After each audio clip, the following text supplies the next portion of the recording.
नमस्कार। समझौतावादी विचारों के अध्ययन के क्रम में अब हम लॉक के विचारों का अध्ययन करेंगे।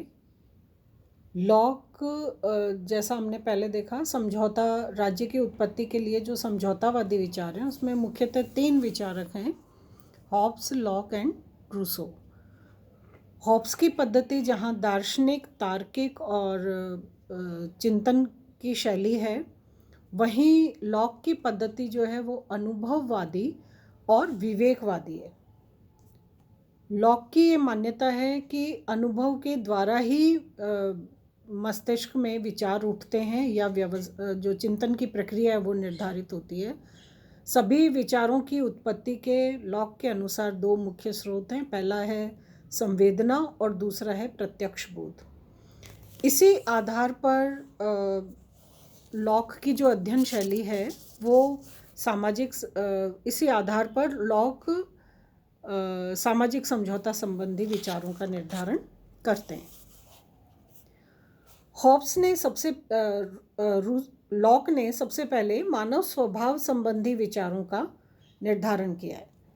मानव स्वभाव संबंधी विचारधारा में लॉक ये मानते हैं, हॉब्स के नितांत विपरीत। हॉब्स ने ये माना था कि मनुष्य बहुत असामाजिक, बहुत झगड़ालू, स्वार्थी प्रकृति का, बिल्कुल निकृष्ट प्रकार की नीति और विचारों से प्रभावित होने वाला प्राणी है। जबकि लॉक ये मानते हैं कि मनुष्य जो है वो बुद्धिमान और विवेकवान प्राणी है और वो अपनी विवेक और बुद्धि से एक नैतिक सत्ता को स्वीकार करता है और इसके अनुसार कार्य करना अपना कर्तव्य मानता है। नैतिक सत्ता को स्वीकार करना, नैतिक सत्ता के अनुसार कार्य करना और उसका निर्णय लेना, इसका मतलब है व्यक्ति पूरी तरह से विचारवान है, बुद्धिमान है। तो हॉब्स का मनुष्य जो है वो घोर जंगली, स्वार्थी प्रकृति, पशु प्रवृत्ति से संचालित होने वाला है और लॉक जो है वो मनुष्य को बहुत एक नैतिक प्राणी के रूप में, बहुत समझदार, विवेकवान, बुद्धिमान प्राणी के रूप में, जो शांति पसंद करता है, शांति प्रिय प्राणी के रूप में उसका व्याख्या करते हैं। मानव स्वभाव के बाद प्राकृतिक अवस्था के बारे में अगर लॉक के विचार हम देखें तो लॉक ने मनुष्य को स्वभावतः परोपकारी, दयालु, सहनशील, एक परस्पर सहयोगी, समाज प्रिय, इस प्रकार के प्राणी जो प्राकृतिक अवस्था के अनुसार बहुत शांतिपूर्ण तरीके से अपना जीवन यापन करता है, इस तरह का मनुष्य बताए। लॉक ये मानते हैं कि प्राकृतिक अवस्था में सभी मनुष्य समान हैं क्योंकि सब एक ही सर्वशक्तिमान इकाई से संचालित हैं और ये इकाई जो सृष्टा के रूप में प्रकृति है उसके अधीन रहकर सभी व्यक्ति नियमित होते हैं या अपना व्यवहार संचालित करते हैं। तो ये प्राकृतिक, इस प्रकार के जैसा हॉब्स ने मनुष्य का स्वभाव बताया उसके अनुसार प्राकृतिक अवस्था बताई। जिस प्रकार का मनुष्य का स्वभाव लॉक ने बताया उसी के अनुसार एक बहुत शांत और प्राकृतिक प्रकार की प्राकृतिक अवस्था का निर्धारण या उसका विचार जो है वो लॉक रखते हैं। तो लॉक में के अनुसार इस प्राकृतिक अवस्था में सभी मनुष्य समान थे क्योंकि सभी सृष्टि के एक ही स्तर पर उसी सर्वसत्ता के द्वारा नियंत्रित होते थे।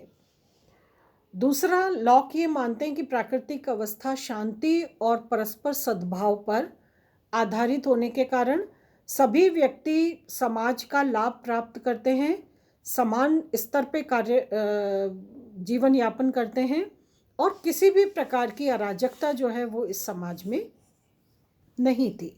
ये पूरी तरह से शांत और बुद्धिजन्य विवेक युक्त उपायों या आधारों पर आधारित प्राकृतिक समाज था। तीसरा, लॉक ये मानते हैं कि इस प्राकृतिक समाज में सभी व्यक्ति पूर्णतः स्वतंत्र थे, लेकिन उनकी ये स्वतंत्रता स्वेच्छाचारिता में परिवर्तित नहीं हुई थी, उच्छृंखल नहीं थे, स्वेच्छाचारी नहीं थे, लेकिन वो स्वतंत्र थे, क्योंकि प्राकृतिक अवस्था का नियंत्रण लॉक के अनुसार प्राकृतिक नियमों से संचालित हो रहा था। ये प्राकृतिक नियम जो हैं वो एक प्रकार का संतुलन या समाज में एक सहृदय वाली व्यवस्था का समर्थन करने वाले नियम के रूप में जाने जाते थे। लॉक के अनुसार जैसे एक व्यक्ति को अपना जीवन नष्ट करने का अधिकार नहीं है, ये प्राकृतिक नियम है। प्रत्येक व्यक्ति को अपना जीवन बनाए रखने का अधिकार है, ये नियम है। अब इस नियम के अंतर्गत प्रत्येक व्यक्ति को अपने जीवन को सुरक्षित बनाए रखने का अधिकार है, और इसीलिए का कर्तव्य, नियम है तो इसलिए उसका कर्तव्य है।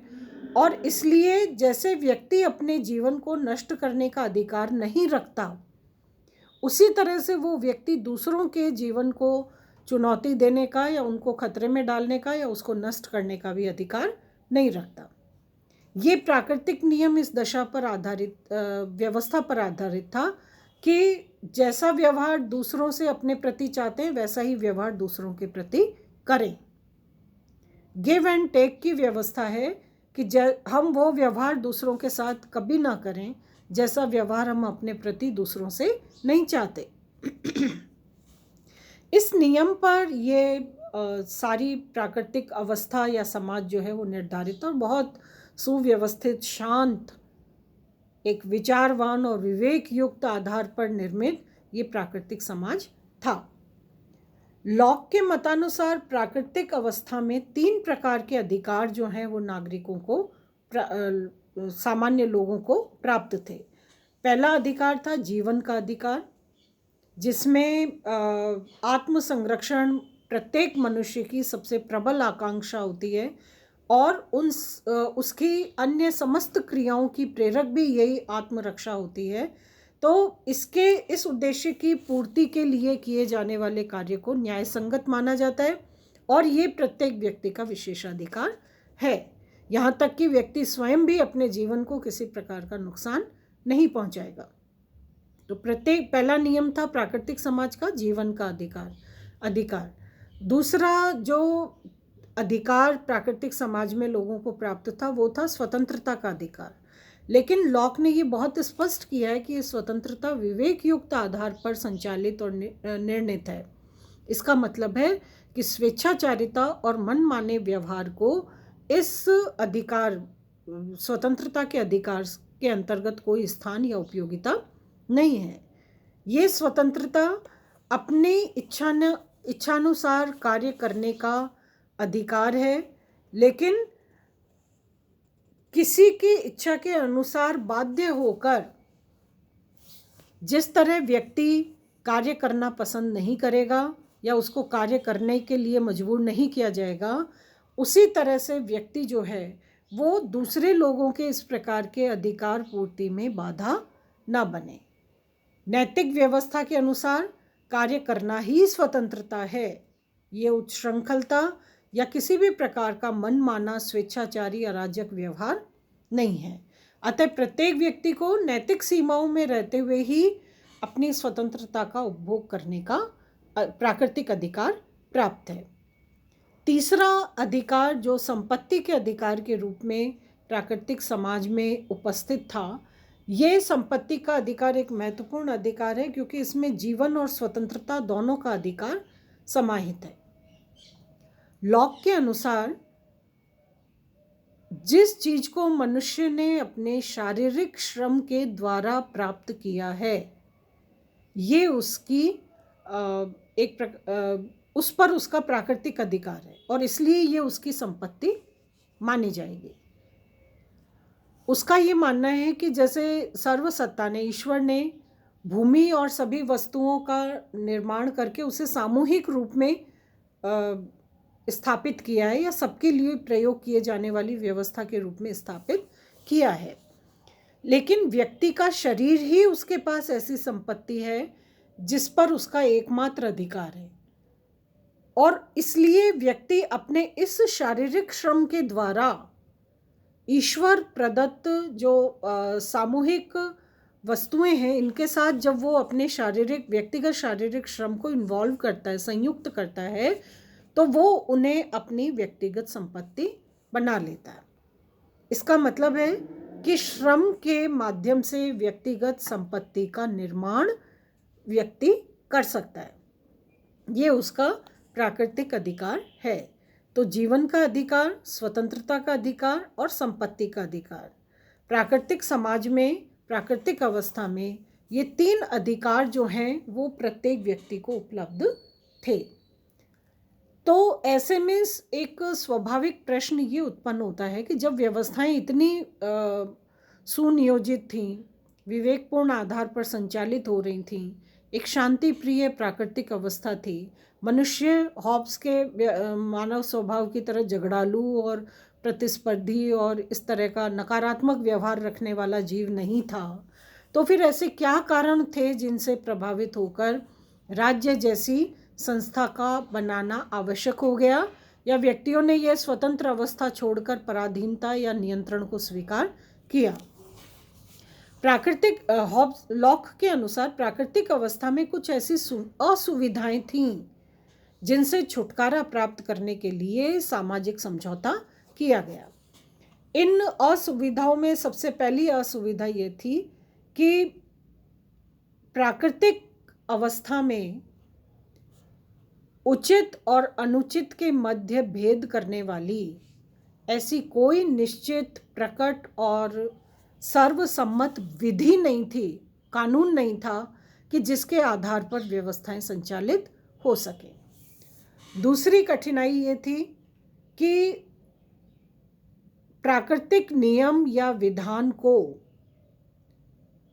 इसके अनुरूप प्राकृतिक विधान के अनुरूप निर्णयों को क्रियान्वित करवाने वाली कोई संस्था या कोई साधन नहीं था।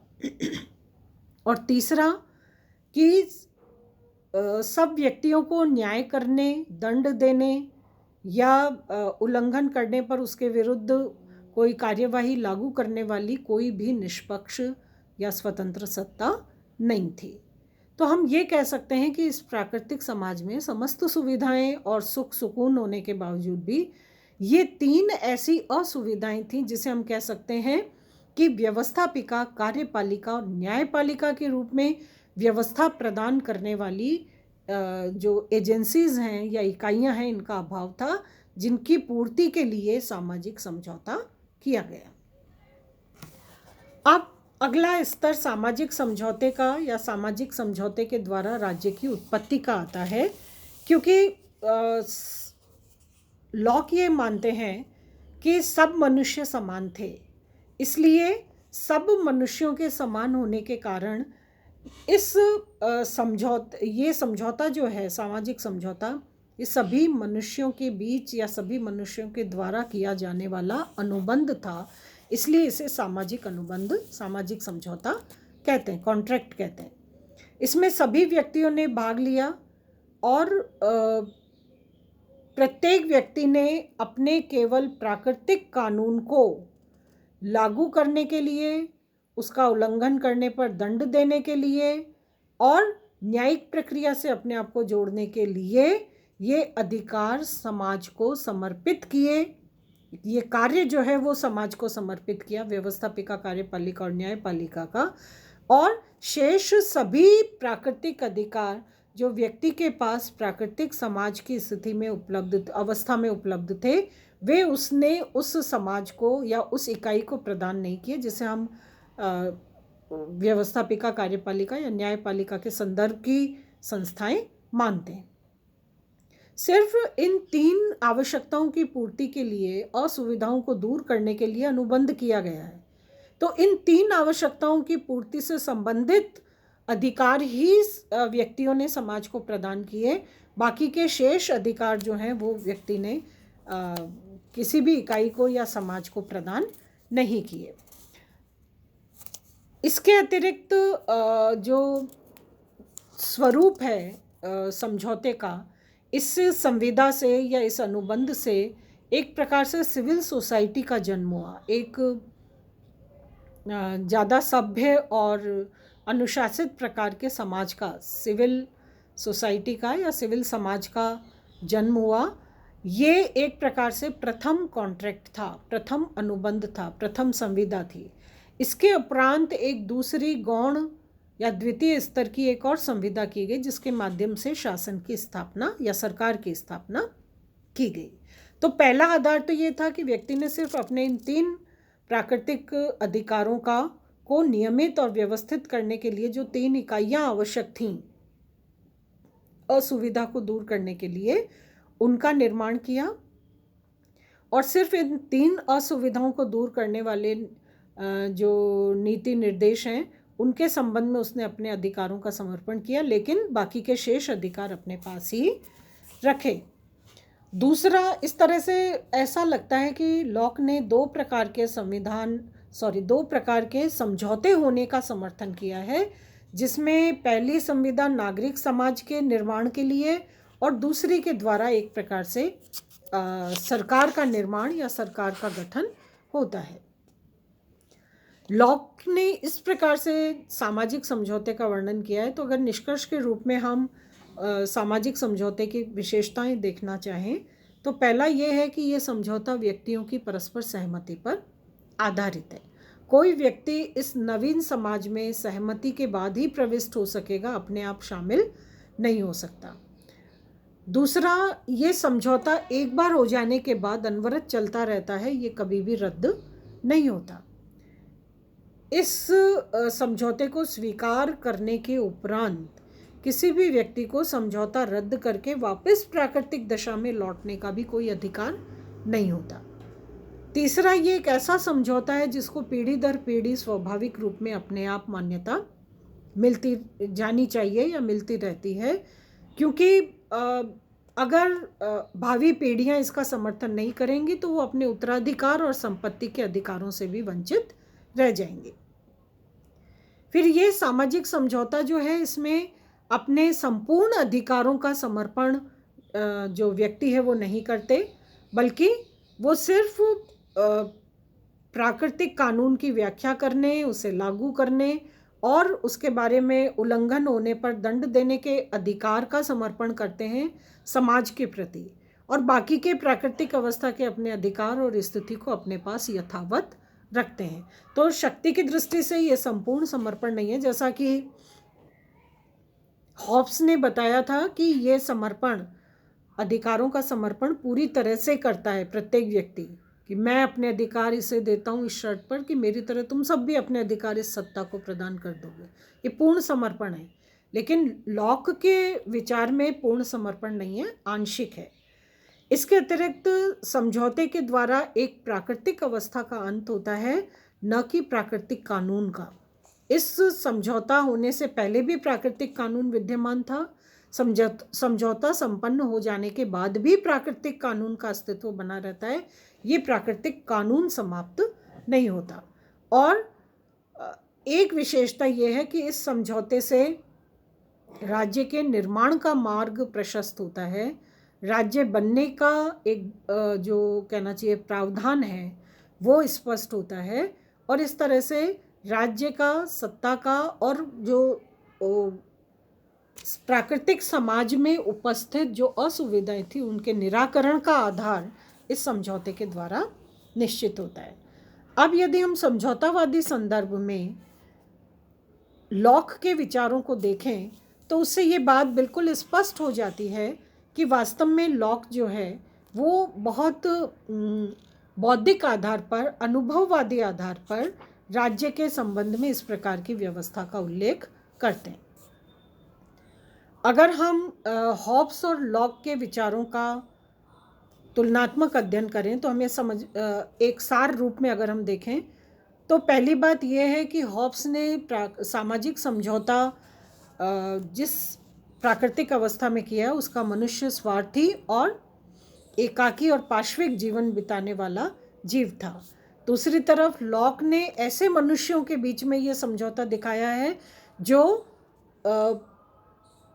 कुछ असुविधाएं होने के बावजूद भी एक सामाजिक जीवन बिताते थे। वो सभ्य थे, विवेकशील थे और उनमें किसी प्रकार का वैसा झगड़ालू वातावरण, अराजक वातावरण नहीं था। प्राकृतिक अवस्था में सतत संघर्ष को से उबरने के लिए, दूर होने के लिए हॉब्स के अनुसार मनुष्यों के बीच समझौता संपन्न हुआ, जबकि लॉक ये मानते हैं कि ये समझौता सिर्फ एक असुविधा जो थी नीति संबंधी, समाज को जिस असुविधा का, विधि के निर्माण का, विधि को लागू करने का, दंडात्मक प्रक्रिया लागू करने का की इकाई का जो अभाव था, उसे दूर करने के लिए समझौता संपन्न किया गया। हॉब्स ने राज्य के निर्माण के लिए सिर्फ एक ही प्रकार के समझौते का वर्णन किया, संपन्न होने का वर्णन किया है, और लॉक के जो विचार हैं सामाजिक समझौता संबंधी, उनका अध्ययन करने के उपरांत ऐसा लगता है कि लॉक ने दो प्रकार के समझौते, जिससे एक नागरिक समाज की स्थापना होती है और एक से सरकार की स्थापना होती है, दो समझौतों का वर्णन किया है। हॉब्स ने जिस प्रकार का दर्शन प्रस्तुत किया प्राकृतिक अवस्था का, उसका कोई ऐतिहासिक ठोस प्रमाण नहीं मिलता। लेकिन लॉक के जो विचार हैं वो दार्शनिक होने के साथ साथ एक प्रकार से अनुभववादी और ऐतिहासिक तथ्यों का भी पूरी तरह से जो गवाही है वो उनकी मिलती है, यानी ऐतिहासिक तथ्य लॉक के विचारों के अनुसार उपलब्ध होते हैं। तो ऐसा लगता है कि लॉक का जो विचार दर्शन है, उसका जो सिद्धांत है, वो ज़्यादा व्यवहारिक है। इसी तरह से हॉब्स ने निरंकुश राजसत्ता का समर्थन किया है, जबकि लॉक ने एक प्रकार से सीमित और वैधानिक राजतंत्र का समर्थन किया है। इसके अलावा हॉब्स का समझौता जो है वो जनता की उपेक्षा करता है, एक संप्रभु शासक के रूप में राजा को सर्वे सर्वा बना देता है। लेकिन लॉक ने प्राकृतिक कानून और प्राकृतिक अधिकारों की स्थिति का निर्धारण करके व्यक्ति को राज्य के पूर्ण अधीन नहीं रखा है, बल्कि उसे स्वतंत्रता का व्यक्तिवादी आधार भी प्रदान किया है। और जो हॉब्स का सामाजिक समझौता या का सिद्धांत है, ये प्राकृतिक कानून का अंत करके एक नागरिक विधि व्यवस्था को जन्म देता है, जबकि लॉक का जो सामाजिक समझौता है ये नागरिक समाज और सरकार के बनने के साथ साथ प्राकृतिक नियम और प्राकृतिक दशा, जो प्राकृतिक कानून है, इसे बिल्कुल एज इट इज़, ज्यों का त्यों बनाए रखने का प्रयास करता है। लॉक के सामाजिक समझौता की अगर हम आलोचना करें तो सबसे पहली आलोचना उसकी ये है कि लॉक के विचार जो हैं उनमें परस्पर विरोधाभास दिखाई पड़ता है। एक तरफ तो लॉक ने कहा है कि समझौता सर्वसम्मति से संपन्न कराया, और दूसरी तरफ सर्वसम्मति से समझौता होने के बाद वो बहुमत के शासन को सिद्ध करने की कोशिश करता है। इसलिए आलोचक ये कहते हैं कि इसमें परस्पर विरोधाभास है। इसके अतिरिक्त एक आलोचना ये भी करी जाती है लॉक के विचारों की कि प्राकृतिक अवस्था में जीवन, स्वतंत्रता और संपत्ति के अधिकार थे, ऐसा लॉक मानते हैं। आलोचक ये कहते हैं कि जब राजनीतिक समाज का निर्माण नहीं हुआ था, उस राजनीतिक समाज के निर्माण से पहले अधिकारों की परिकल्पना करना और उसके अस्तित्व की परिकल्पना करना व्यवहारिक रूप में उचित नहीं लगता या व्यवहारिक नहीं लगता। जब राजनीतिक समाज नहीं था तो फिर ये अधिकारों का अस्तित्व किस प्रकार से संचालित हो रहा था या कैसे था, ये एक प्रकार की कल्पना बताते हैं आलोचक। उनके अनुसार ऐसा बिल्कुल संभव नहीं है कि ये समाज इतना व्यवस्थित था कि उसमें प्राकृतिक अधिकारों की पूर्ति के लिए किसी प्रकार का कोई विवाद नहीं था। तो ये या अधिकारों का अस्तित्व समाज के निर्माण से पहले भी था, इस तरह का व्यवहार जो है वो आलोचक ये कहते हैं कि स्वीकार करने योग्य नहीं है। तो इस तरह से लॉक ने समझौतावादी आधार पर राज्य की उत्पत्ति के बारे में हॉब्स से नितांत विपरीत प्रकार की एक नीति और व्यवस्था का समर्थन किया है। धन्यवाद।